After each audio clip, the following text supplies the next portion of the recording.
الحمد لله رب العالمين والعاقبة للمتقين والصلاة والسلام على رسوله سيد المرسلين خاتم النبيين رحمة للعالمين شفيع المذنبين سيدنا ومولانا محمد رسول رب العالمين وعلى آله وصحبه أجمعين. أما بعد فأعوذ بالله من الشيطان الرجيم. بسم الله الرحمن الرحيم. إن قارون كان من قوم موسى فبغى عليهم وآتيناه من الكنوز ما إن مفاتحه لتنوء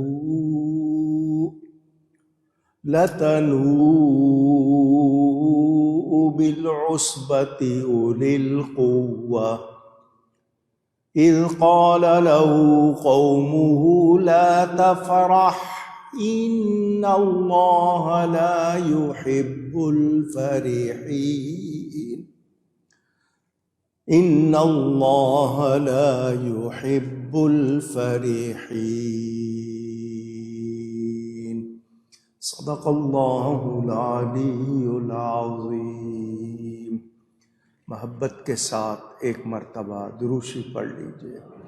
اللهم صل على سيدنا ومولانا محمد معدن الجود والكرم وآله وصحبه وبارك وسلم. الصلاة والسلام عليك يا رسول الله. الصلاة والسلام عليك يا حبيب الله. الصلاة والسلام عليك يا رحمة للعالمين وعلى آلك وأصحابك يا شفيع المذنبين. حمد و صلاۃ کے بعد قرآن کریم کی سورۃ القصص کا بیان آپ سن رہے ہیں. گزشتہ جمعے بھی یہ آیات پڑھی تھیں اور قارون کے حوالے سے کچھ باتیں کی تھیں. آج بھی اسی کا بیان آگے بڑھاؤں گا.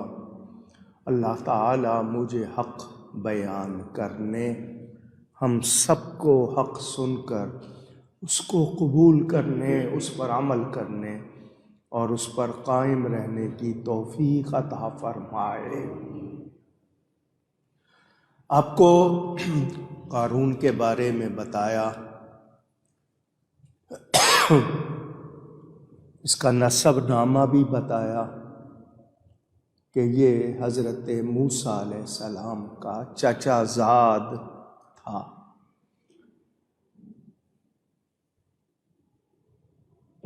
اس نے موسیٰ علیہ السلام سے بغاوت کی، جس کی وجہ سے یہ برباد ہوا. میں نے آپ کو ایک دو باتیں بتائی تھیں. اللہ تعالیٰ نے موسیٰ علیہ السلام کی طرف حکم نازل فرمایا کہ آپ بنی اسرائیل کو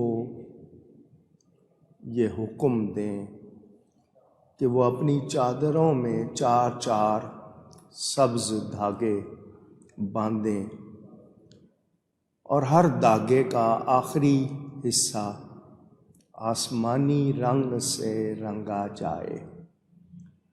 موسیٰ علیہ السلام نے عرض کی یا اللہ اس میں کیا حکمت ہے؟ فرمایا جب یہ نیلے تاگے دیکھیں گے تو انہیں میرے کلام کے نزول اور آسمان کی بات یاد آ جائے گی، پھر وہ اسے میرا کلام سمجھ کر اس پر عمل بھی کریں گے۔ موسیٰ علیہ السلام نے عرض کی آپ انہیں تو یوں نہیں حکم فرماتے کہ وہ اپنی چادروں کے رنگ سبز تیار کریں، اس لیے وہ چادروں میں دھاگے باندھنے کو ناپسند کرتے ہیں۔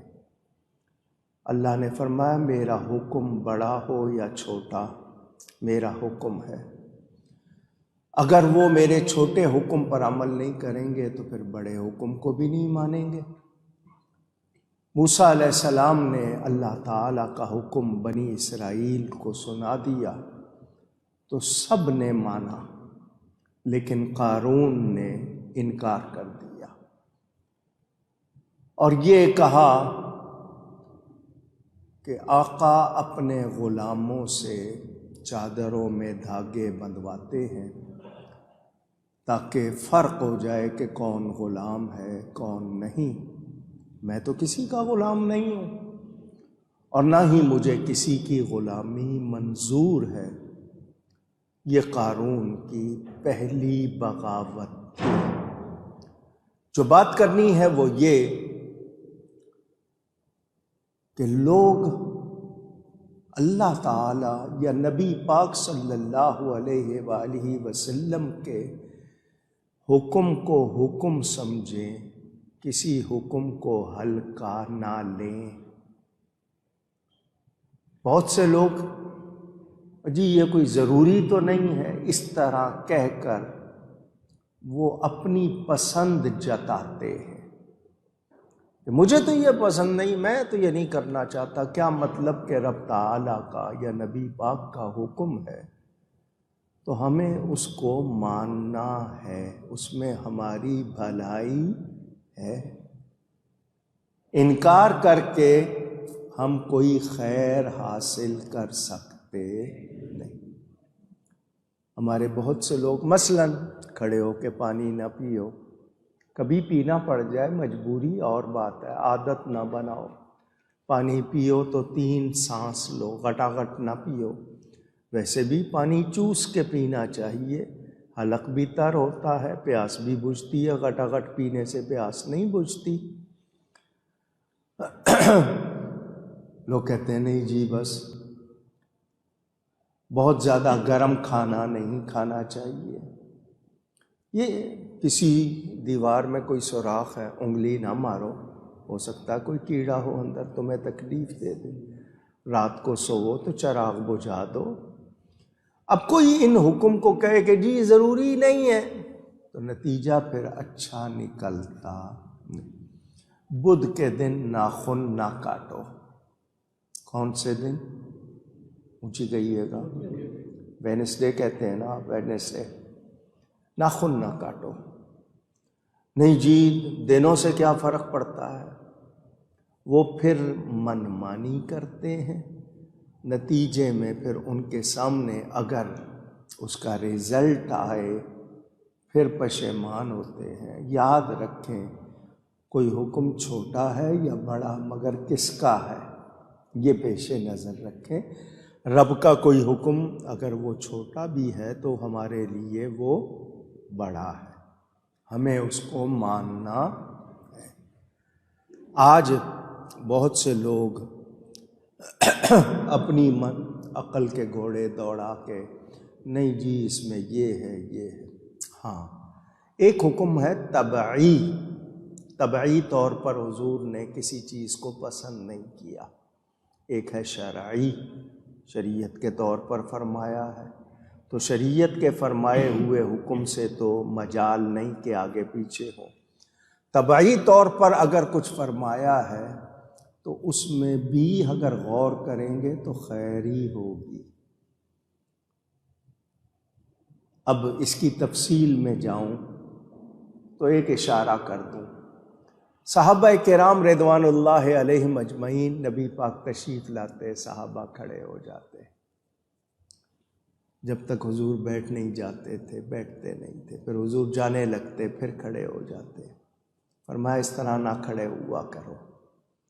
یہ حکم طبیعت کے لحاظ سے حضور نے کہ بھی میرے لیے کھڑے نہ ہو۔ اگر شرعی طور پر فرما دیتے کسی کی مجال نہیں تھی، لیکن عاجزی کرتے ہوئے نبی پاک نے یہ فرمایا، تو یہ طبعی حکم، صحابہ اس کے بعد بھی کھڑے ہوتے تھے، لیکن یہ کہ مسلسل کھڑے رہنا یہ ایرانی بادشاہوں میں تھا کہ بادشاہ کے سامنے کوئی بیٹھ نہیں سکتا تھا۔ اب وہ بالکل منع ہے، اس کی کوئی گنجائش نہیں، لیکن احتراماً تعظیماً کھڑے ہونا، اس میں یا شفقت کے ساتھ کھڑے ہونا۔ بڑی مشہور بات ہے، حضور صلی اللہ علیہ وسلم کی شہزادی آتی تو حضور اٹھ کے کھڑے ہو جاتے، ان کی پیشانی کو بوسہ دیتے، ہاتھ کو بوسہ دیتے، اپنے ساتھ بیٹھنے کی جگہ پر بٹھاتے۔ جب حضور جاتے سیدہ کھڑی ہو جاتی، اپنے باپ کی پیشانی چومتی، ہاتھ چومتی، اپنے بیٹھنے کی جگہ پہ بٹھاتی۔ بڑا چھوٹے کے لیے کھڑا ہو یہ شفقت ہے، مہربانی ہے، چھوٹا بڑے کے لیے کھڑا ہو یہ تعظیم ہے، اور یہ ثابت ہے۔ تو بعض حکم طبعی ہوتے ہیں۔ حضرت سعد آئے، حضور نے فرمایا قوموا لسیدکم، اپنے سردار کے لیے کھڑے ہو جاؤ۔ تو اب کوئی اس کو جواز بنا کر دوسرے احکام پر لگائے تو اس کو سمجھنا ہوگا، لیکن جو نبی نے ہمیں فرمایا ہے ہم نے ماننا ہے۔ شرعی طور پر یا جس کا حکم دیا ہے وہ ضرور ماننا ہے۔ جو نہیں مانتے پھر ان کو اس کے کانسیکوئنسز، نتائج، ریزلٹس، نتیجے برداشت کرنے پڑتے ہیں۔